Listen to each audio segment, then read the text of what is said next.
Hello everyone, dream judiciary channel में आपका स्वागत है। तो क्लास स्टार्ट करते हैं। अभी तक हम लोगों ने सेक्शन 1 देखा था, आज हम लोग सेक्शन 2 स्टार्ट करेंगे। तो सेक्शन 2 परिभाषा दिया गया है जो कि पहले सेक्शन में डिवाइड था, अब इसे एक ही क्लॉज में डाल दिया गया है। सेक्शन 2 के क्लॉज में सारी चीज़ को डाला गया है। तो इसका क्लॉज आपको 39 तक है, ठीक है। तो हम लोग स्टार्ट करते हैं। क्लॉज 1 कहता है कार्य के बारे में, कार्यों की एक आवली, बहुत सारे कार्य या उसी प्रकार द्योतक है जिस प्रकार एक कार्य, बहुत सारे कार्य हो या एक कार्य हो, कार्य कार्य ही माना जाएगा, ये बताता है। क्लॉज 2 बताता है जीव जंतु से मानव से भिन्न कोई जीव प्राणी अभिप्रेत है। जो मानव नहीं है, ह्यूमन बॉडी नहीं है, वो सभी जीव जंतु में आते हैं, ठीक है। ये यहाँ बताया गया है। अब हम लोग क्लॉज 3 पे आते हैं। क्लॉज 3 बताता है बालक के बारे में, चाइल्ड के बारे में।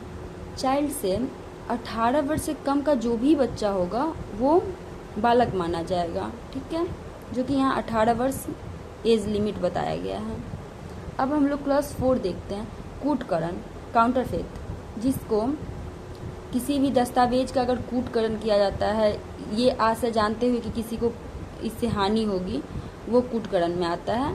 तो इसका हम लोग डिफिनीशन पढ़ते हैं। कोई व्यक्ति जो एक चीज को दूसरे चीज से सदृश इस आशय से करता है कि वह उस सदृश्य से प्रवचना करे, या यह संभाव्य मतलब जानता है, यह संभावना है, जानते हुए करता है कि तद्वारा प्रवचना किए जाएगी, वह कूटकरण करता है, यह कहा जाता है, ठीक है। स्पष्टीकरण इसका पहला देखते हैं हम लोग।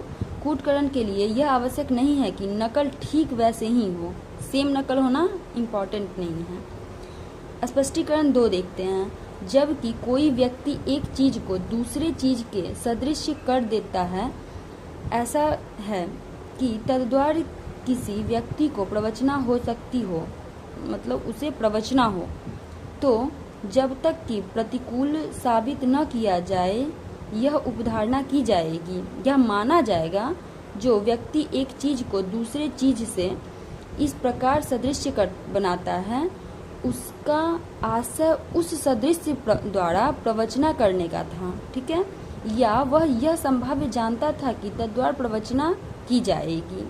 जानते हुए अगर कोई कूटकरण करता है तो इसी श्रेणी में आएगा वो। अब हम लोग चलते हैं क्लॉज 5 पे, न्यायालय। न्यायालय शब्द से क्या अभिप्रेत है? न्यायाधीश से अभिप्रेत है जिसे न्यायिकता कार्य करने के लिए विधि द्वारा अकेले ही सशक्त किया गया है। जो न्यायिक कार्य करने के लिए उसे सशक्त किया गया है, उसे बताया गया है कि ये करना है, तो ये चीज इसमें आती है। या उस न्यायाधीश निकाय का जिसे एक निकाय के रूप में न्यायिकता कार्य करने के लिए विधि द्वारा सशक्त किया गया है, ठीक है। उपबंध ऐसे न्यायाधीश या न्यायाधीश निकाय न्यायिकता कार्य कर रहा है।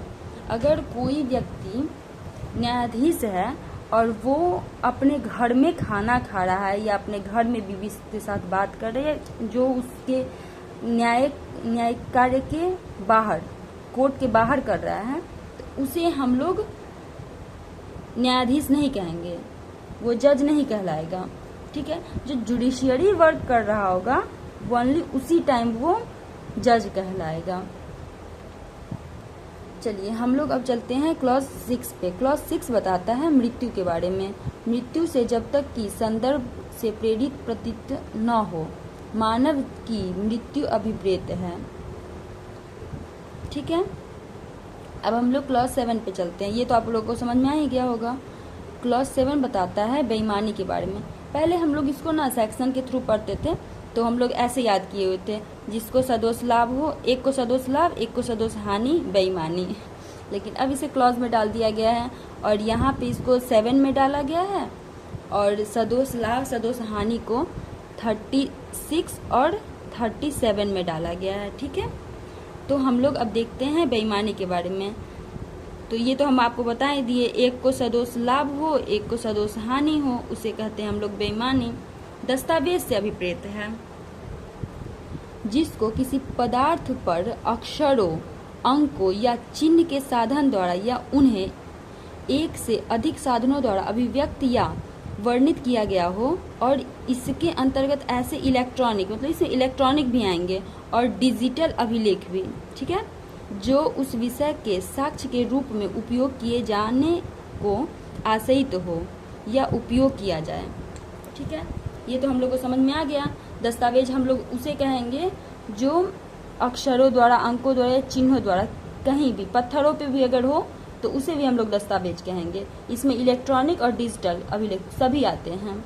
ठीक है, स्पष्टीकरण कहता है यह तत्वहीन है कि किसी साधन द्वारा या किसी पदार्थ पर अक्षर, अंक या चिन्ह बनाए गए हैं, किस साधन द्वारा बनाए गए हैं ये मायने नहीं रखता है। ठीक है, या यह कि साक्ष्य किसी न्यायालय के लिए आशयित है या नहीं, या उसमें उपयोग किया जा सकेगा कि नहीं, ये तत्वहीन है, ये मैटर नहीं करता है।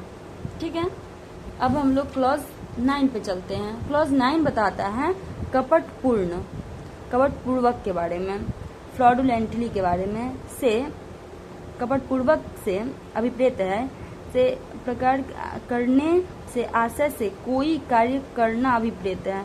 मतलब कपटपूर्वक कोई भी कार्य किया गया हो वो इसमें आते हैं। ठीक है, कपटपूर्वक किया गया कोई भी कार्य जिससे किसी को हानि हो, जैसे हम लोग बेईमानी के बारे में पढ़े हैं उसी तरह, तो कपटपूर्वक कोई कार्य करना कपटपूर्वक माना जाएगा, फ्रॉडुलेंटली। लिंग, पुल्लिंग वाचक शब्द वह, और तो लिंग से उससे व्युत्पन्न का प्रयोग किसी भी व्यक्ति के लिए किया जाता है, चाहे वह पुरुष हो या महिला हो या उभयलिंग हो। उभयलिंग अभी जोड़ा गया है, जो कि आप देख सकते हैं स्पष्टीकरण में। उभयलिंग का वह अर्थ होगा जो उभयलिंग व्यक्ति अधिनियम, अधिकारों का संरक्षण अधिनियम 2019 की धारा 2 के खंड टॉ में, मतलब के, इंग्लिश में इसको के में हम लोग पढ़ सकते हैं और टॉ में दिया गया है। आज उभयलिंग का ट्रांसजेंडर के बारे में बताता है।